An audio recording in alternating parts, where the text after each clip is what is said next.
Okay everyone, let me give you a little glimpse into my younger years before I became an old man.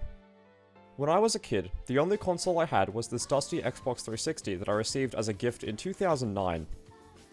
To be specific, it's the Xbox Live Arcade model, and it came with Sonic Unleashed and Sega Superstars Tennis. Eventually, I got a copy of Street Fighter 4, and my love for playing fighting games from home against the CPU was born. Not content with playing an actually good fighting game, I started to want other fighting games to play. I would go to this store here in Australia called Game Traders, and even though it doesn't exist anymore, I still have fond memories of it. I remember finding this awesome looking crossover fighting game on the shelf, and it had Batman on the cover. I loved and I still love DC superheroes and villains, so I knew I had to get it. Lo and behold, after coming home that night and putting my new game into the disc tray, this is what I saw. Mortal Kombat vs DC Universe was the very first Mortal Kombat game I ever played, and it was my very first 3D fighting game. It's a miracle I still enjoy the genre today. As much as I hate to say this because it makes me feel super old, it's been over 10 years since this game came out, so the point of the video is to see if it's still any fun, or if I only enjoyed it because I was a little kid who didn't know any better. For the purpose of this video, I'll be recording the PS3 version of the game, as it's super easy for me to get footage that way. So let's have some fun returning to the best 3D fighting game of all time, and seeing if it still holds up. I'm not sure if you can tell, but this game has characters from the DC universe as well as Mortal Kombat. Wow! As such, you can select your character from a roster comprised of representatives from the two properties. There are 22 characters in total, so 11 for each series, and they range from downright horrible to godlike. Pretty much everyone you would expect to show up does.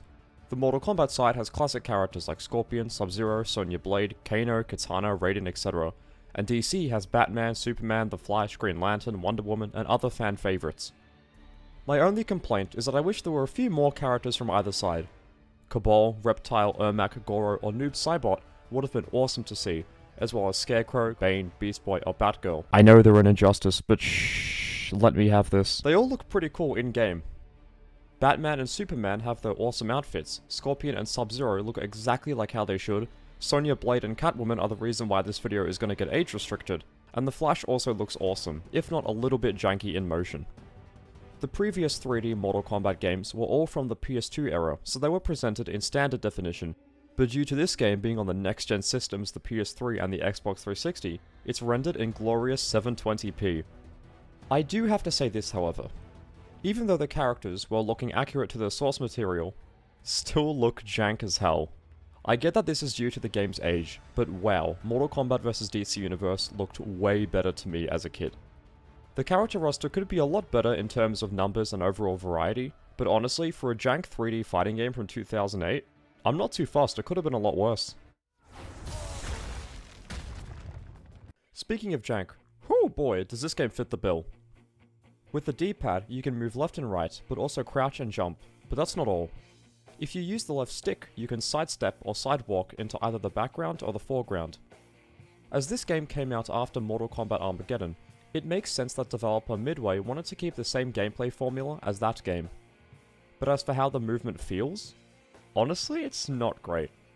After playing other 3D fighting games like Tekken, I'm so used to having to sidestep and jump with the same button, not having to switch between the D-pad and the left stick.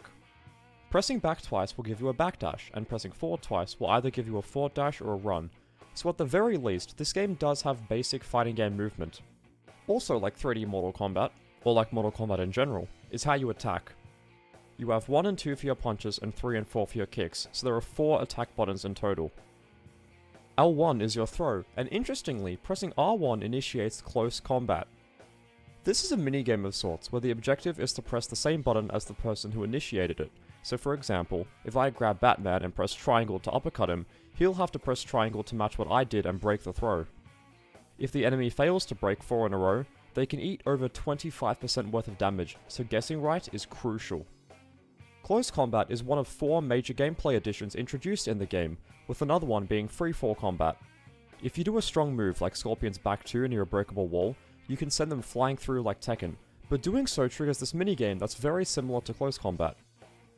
You have to keep pressing buttons to attack to fill this meter, and the more it's filled, the more damage you can do with your big R1 finisher. The catch is that if the enemy presses the same button that you do, they flip you around and then they can attack you instead, so doing this does carry some risk. The penultimate combat tool is, funnily enough, Test Your Might. If you slam the enemy through a wall, you do exactly that. I think it's awesome that a classic non-combative minigame was incorporated into the combat system of this game, and I have to give the developers props for something as cool as this. Finally, when pressing both L2 and R2 when the yellow meter is filled up, you enter Rage. Rage gives you super armor and lets you guard break the enemy with normals, and in addition to this, you also gain access to combo breakers, which are performed by pressing the block button and the direction of your enemy, and they let you break from an enemy's combo as if the name didn't give it away. All of these add up to a pretty beefy combat system, but unfortunately, the movement and combos don't feel great to perform. This game got some pretty positive reviews when it came out back in 2008, so I can only assume that this is due to its age, but boy oh boy does it feel jank. Something about the movement just feels off, in a way that's hard to describe. The best way I can do it is that this game feels like a 2D fighter with a sidestep mechanic just kind of slapped on to give it some more depth. A lot of the moves travel straight forward, like Scorpion Spear or any sort of forward moving projectile, so these can easily be dodged with a simple sidestep, and it feels like some characters have moves that just can't be used at all outside of combos due to how linear they are. Last, but definitely not least, and I guarantee you that no one on YouTube has ever pointed this one out before when talking about this game, but the finishing moves suck. I understand why, it's because DC didn't want to see their characters be torn to shreds, and that's perfectly understandable. That's not what the characters go through every time they're in a game, and it's not part of their brand. The gameplay definitely hasn't aged super well, but the cool new stuff like close combat and freefall combat adds some style and makes the game a bit more memorable, so there is some good stuff here.